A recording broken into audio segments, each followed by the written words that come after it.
It's February 2015, beneath a busy street in Mexico City. Archaeologists are digging behind the old cathedral foundations. A worker's trowel scrapes hard against curved white bone. It is a human skull, packed tight in old mortar. Beside it sits another, and then another after that. Within hours, dozens of empty eye sockets stare back. They have uncovered a wall built entirely from human heads. Every one of these people was killed and beheaded. Their skulls were drilled and threaded onto wooden poles. This is the great skull rack of the Aztec Empire. The Aztecs called this monument the Huey Tzompantli. It displayed the heads of their sacrifice victims, and it stood at the very heart of their capital.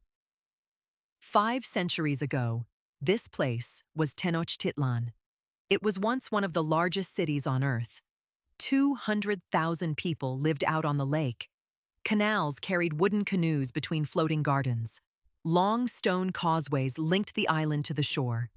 Aqueducts carried fresh drinking water in from the distant hills. At the center of it all rose the Templo Mayor. The Great Pyramid climbed steeply toward 2 shrines. One honored the rain god, the other the god of war.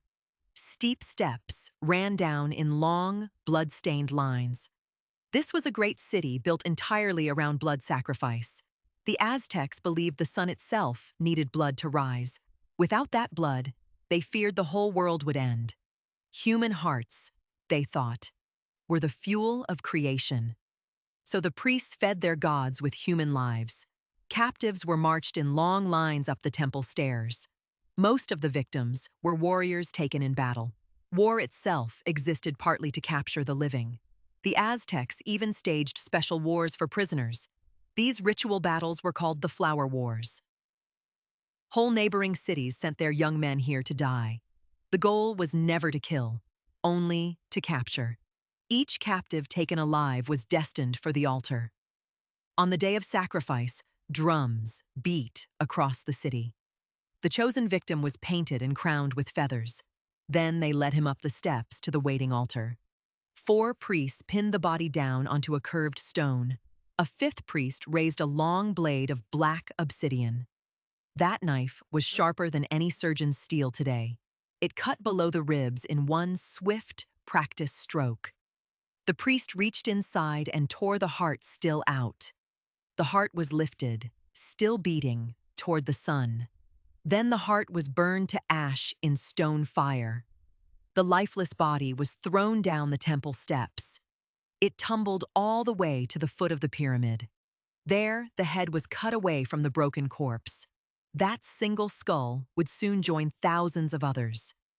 The blood ran down the steps and pooled at the bottom. On the great festival days, the priests worked without any rest. Workers drilled a clean hole through each temple bone.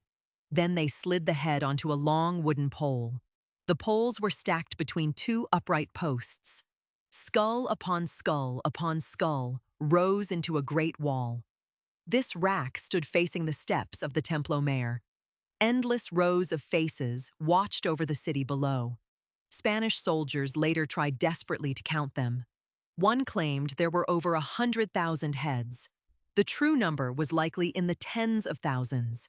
Even the lower figure is almost impossible to picture. And every single skull was once a living person. Each one had a name, a family, and a death. When skulls fell from the rack, not one was wasted. Instead, the priests built them into round towers.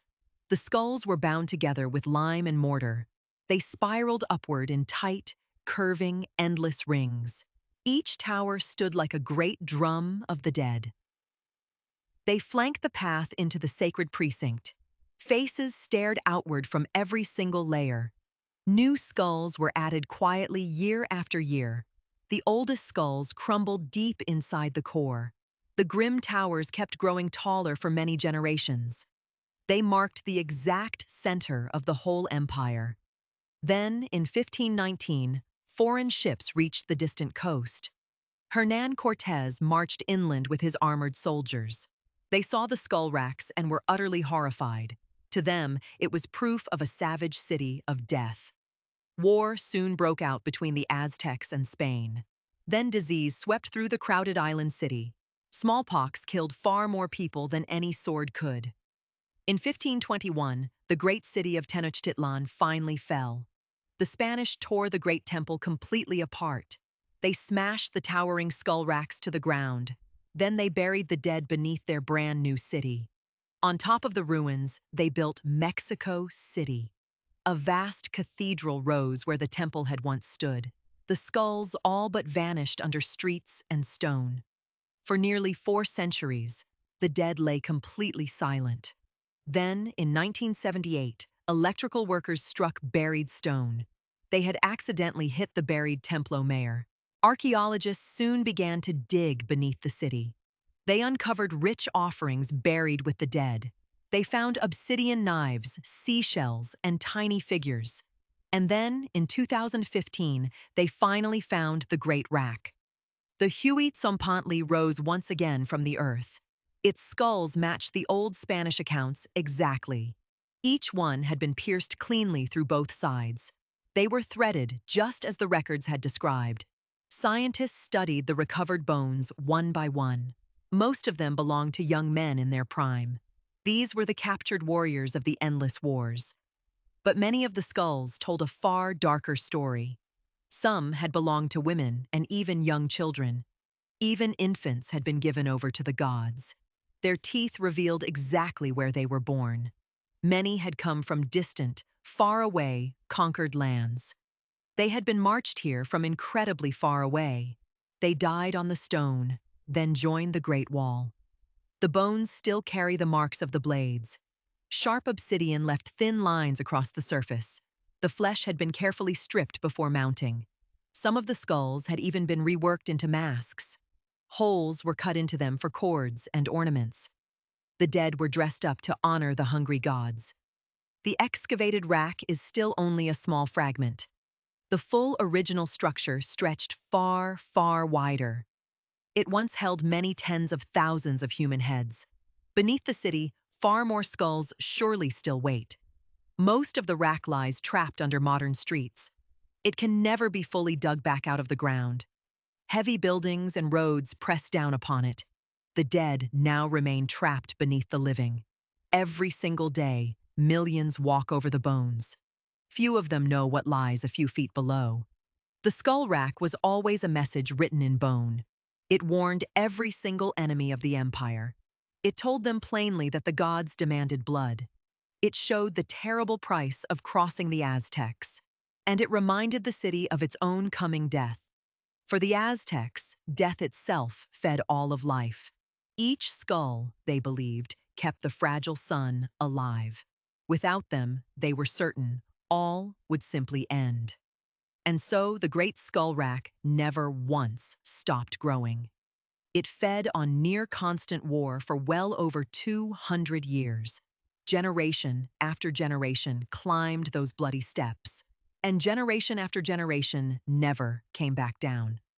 Today, the recovered skulls rest inside a museum. They sit in cases beneath careful, even lights. Visitors press in close against the cold glass. The empty eye sockets seem to watch them back. Each skull is now numbered and carefully catalogued.